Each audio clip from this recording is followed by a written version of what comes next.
Saudações!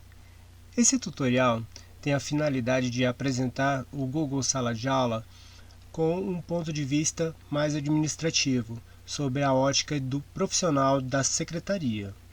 Como não existe um campo específico para esse profissional dentro do Google Sala de Aula, o perfil mais adequado para que ele possa ter acesso às informações necessárias é o perfil de professor. Por isso, em alguns casos, a gente aborda a ação dentro da sala de aula como a ação do professor. Então, vamos lá. No momento de abrir, é idêntico para todos os profissionais. A gente acessa o Google Sala de Aula. Vamos ter uma visão das salas que estão criadas e todas as salas aparecem, tanto as salas em que se é professor ou estudante. Na sala de exemplo que eu vou utilizar é uma sala em que o perfil abordado é o perfil de professor, em que ele apresenta as características necessárias para este tutorial. Vou aumentar um pouco a tela para que fique melhor para visualização no vídeo. Então nós temos aí as 4 abas que estão disponíveis para o perfil de professor na sala. Notamos que a aba Notas ela só aparece para o professor. Então os estudantes só conseguem visualizar o mural, as atividades e as pessoas. O mural apresenta a linha do tempo com relação às atividades que foram passadas pelos professores ou pelo professor. Relembrando que cada sala pode ter até 20 professores e todos eles possuem os mesmos privilégios, com exceção do professor que criou a sala, que só ele pode fazer a exclusão da sala. Todos os demais professores podem fazer o arquivamento, podem apagar atividades, podem incluir outros professores, remover professores, incluir alunos e remover alunos. A única função exclusiva do criador da sala, que é o da exclusão da sala. E o criador da sala ele também pode passar a titularidade da sala para outro professor. Na aba de atividades, são exibidas as atividades postadas pelos professores. Na aba de pessoas, é o campo onde é possível fazer a administração, onde a gente pode incluir outros professores, que, como eu disse, têm os mesmos privilégios, com exceção de excluir a sala, e inserir novos estudantes. Um detalhe que cada sala de aula pode conter até 999 alunos e um professor, porque é impossível ter uma Google Sala de Aula sem, no mínimo, um professor. Ao todo, 1000 pessoas podem ser inseridas em uma sala de aula. A quantidade máxima de professores é 20. E a quantidade máxima de estudantes é 999. Claro que se estiver presente 20 professores, a quantidade máxima de estudantes cai para 980. Eu vou mostrar aqui de uma maneira bem simples como é possível inserir de uma vez só uma quantidade maior de estudantes do que um a um. Eu fiz aqui uma listinha com nomes fictícios para poder fazer essa inserção, mas ao mesmo tempo eu vou inserir e vou mostrar como que é feita a remoção. Então eu posso copiar essa lista, venho no bonequinho aqui onde tem o mais, acrescento esses endereços, não preciso me preocupar porque ele mesmo faz a separação por vírgulas dos nomes, então eu clico aqui em adicionar destinatários. Aqui eu vejo quais são os destinatários, quais são os e-mails que seriam convidados e clico em convidar. Essa lista é atualizada, a nossa lista de alunos é atualizada. No momento, esses estudantes, como não receberam o convite ainda, ele aparece na condição de convidado. Então todos ficam em cinza, diferentemente dos que já aceitaram o convite, que estão destacados. E aí eu posso fazer o contrário agora, Como é só para demonstrar, eu vou clicar nesses que eu acabei de convidar, marco novamente, e aqui em cima, onde tem o campo de ações, eu seleciono a ação remover. Eu poderia mandar um e-mail para eles, mas como no exemplo aqui é só para fazer uma retirada, eu vou tirar esses estudantes da sala, então eu clico em remover.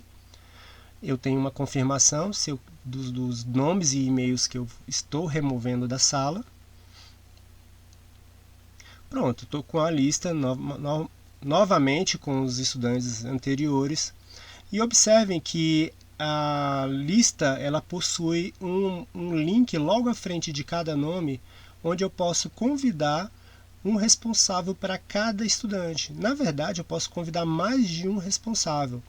É muito útil a função de convidar mais de um responsável, porque pode ter, em alguns casos, estudantes com pais separados em que a guarda é compartilhada. E aí há necessidade de se adicionar mais de um responsável por esse estudante. Nós temos aqui na frente outra possibilidade, que é do envio do e-mail para ele. A ordenação da lista ela pode ser feita pelo sobrenome ou pelo nome do estudante.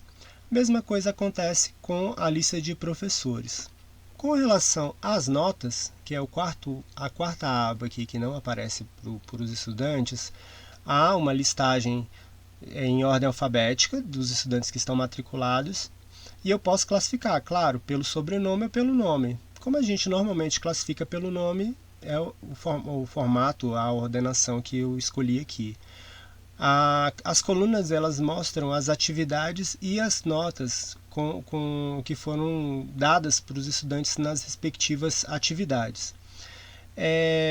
Depende muito de quais os critérios que foram adotados para a pontuação, né? O padrão do Google Sala de Aula é 100 pontos, mas eu posso utilizar qualquer número inteiro. Posso usar 10, posso usar 5, posso usar 1, posso usar 100. Infelizmente, no caso do lançamento, não é possível fazer o uso de decimais. Existe um modo bem interessante de obter esses dados num formato de planilha. A gente pode voltar aqui em Atividades, pode escolher qualquer uma das tarefas, e aí, ao clicar na pontuação, nos atribuídos com nota, em qualquer um desses campos, vai abrir um resumo dessa atividade em especial. Mas eu chego nessa atividade em especial, na verdade eu não preciso me preocupar com essa atividade. O que eu preciso focar é exatamente aqui nesse canto superior do lado direito, onde tem uma engrenagem, que eu posso clicar nela e copiar todas as notas para a planilha. Então essa planilha é uma planilha Google, que é criada e alimentada automaticamente pelo sistema, então não há a necessidade de fazer uma cópia dessas notas, né? Então, de maneira automática, ele faz a cópia das notas de todas as atividades que tiveram pontuação e manda para a planilha. Então, essa planilha ela pode ser utilizada para fazer o resumo das notas na sala, e é claro, esses dados podem ser copiados para uma planilha ou para um outro sistema. Então, esses dados eles podem ser aproveitados para um outro sistema que seja o de uso na secretaria da escola. Relembrando que no caso do Google Sala de Aula existem algumas expressões que são adotadas e que a gente sempre reforça nos treinamentos, são as expressões atribuído e devolvido. A atividade ela consta como atribuída quando ela é dada para o estudante, quando ela é passada lá no Google na linha de atividades do Google Sala de Aula, e ela foi atribuída para que o estudante possa desenvolver, possa realizar a sua atividade. E aí, a partir do momento que ele faz a entrega, ele devolveu para o professor corrigir. Então aparece a expressão devolvido ali para ele. Então, quando o estudante, de repente, informar que há algo errado, olha, está constando como devolvido, pode dizer para ele não se preocupar, que essa é uma expressão normal. Significa que ele devolveu a tarefa para o professor fazer a respectiva correção. Então, era atribuída e passou a ser devolvida para o professor. Voltando para dashboard, para desk, para o painel de turmas, aí são vários os nomes que os professores e os secretários costumam chamar essa área. Nós temos aqui alguns procedimentos que são interessantes para quem ainda não sabe, que eu vou mostrar para vocês. O procedimento padrão, vamos dizer, o procedimento inicial do Google Sala de Aula é a criação de sala, que é criar a partir do mais e criar a turma. Quando se faz esse clicar em criar turma, eu preencho com os campos, né, que o único campo obrigatório é o nome da turma, mas eu posso criar, por exemplo, sala de matemática do 5º ano A, e aí são preenchidos os dados com o nome do professor. É claro que cada escola vai adotar um critério, vai adotar um padrão, e que seja o mais adequado para a identificação das salas na hora de abrir uma quantidade maior, né? Como vocês podem ver aqui, eu tenho uma quantidade maior de salas, e aí essa quantidade de salas ela precisa ter uma identificação que seja satisfatória para que visualmente eu já saiba do que se trata aquela sala. Então eu vou mostrar também, né, eu acabei de mostrar como fazer a criação da sala, que basta fazer, né, clicar no mais, preencher os dados e mandar criar. Aqui nós temos as 3 bolinhas que aparecem. Essa função de arquivar e copiar, arquivar, editar e copiar, só aparece para o professor. No caso do estudante, vai aparecer apenas o mover e o cancelar a inscrição.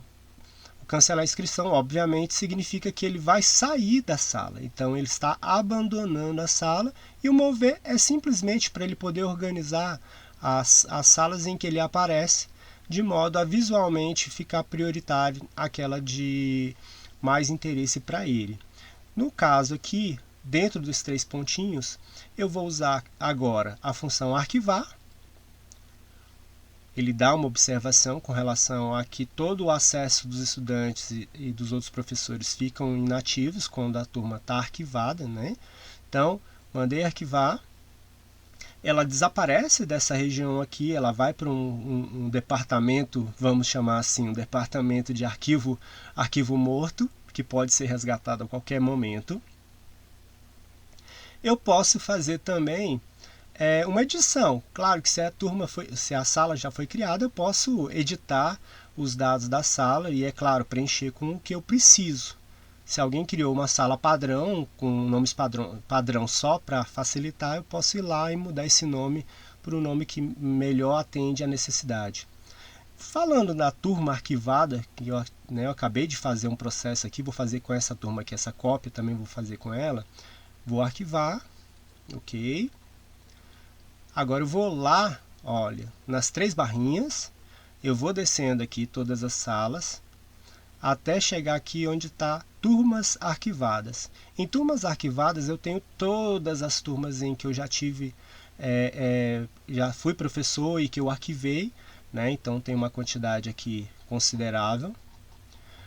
E aqui tem as mais recentes, então são as 2 salas que eu recentemente fiz o arquivamento.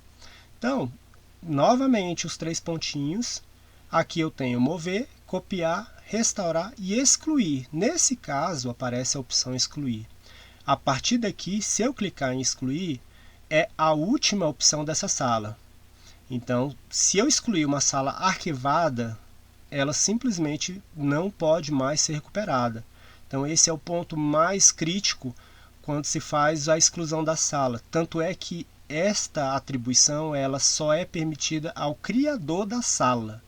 Nenhum dos 19 professores auxiliares pode fazer essa ação de exclusão. No máximo, eles arquivam. Então, assim, em turmas em que existe mais de um professor, vocês devem estar atentos quanto à situação em que a turma desaparece. Pode acontecer do professor confundir e achar que que a turma está sendo arquivada somente para ele, o que não é verdade. Ela está sendo arquivada para todos que estão naquela sala, mas somente o professor titular, o professor que fez a criação da sala, que pode fazer a exclusão definitiva da sala. Então essa outra sala aqui eu vou mostrar como voltar com ela. Então eu seleciono a opção restaurar, eu restauro para que todos tenham novamente acesso e interação com essa sala. A mensagem de turma restaurada. Eu clico novamente em turmas, e está aqui a minha turma de volta. Então, posso novamente entrar e interagir com os estudantes e os demais professores. Uma outra função que é interessante para quem está na secretaria e precisa trabalhar com turmas de conteúdo semelhante, vamos supor que você já tenha uma turma em que já existam atividades lançadas. Então, já existam atividades que vocês queiram utilizar com outras salas, outras turmas. Então, vocês podem utilizar uma sala padrão. E aí, nessa sala padrão, para não haver necessidade de inserir novamente arquivo a arquivo, vocês podem fazer uma cópia dessa sala. E aí eu vou só deixar o nome cópia aqui só para facilitar. É um processo que costuma demorar um pouquinho, dependendo da quantidade de material que foi lançado nessa turma. Então pode demorar alguns segundos, alguns minutos. Aqui ele está concluindo a cópia da sala. Enquanto o banner estava cinza, significava que ela ainda não estava disponível. Então agora que ele está na cor normal, o banner da sala está numa cor normal, significa que ela foi concluída a cópia.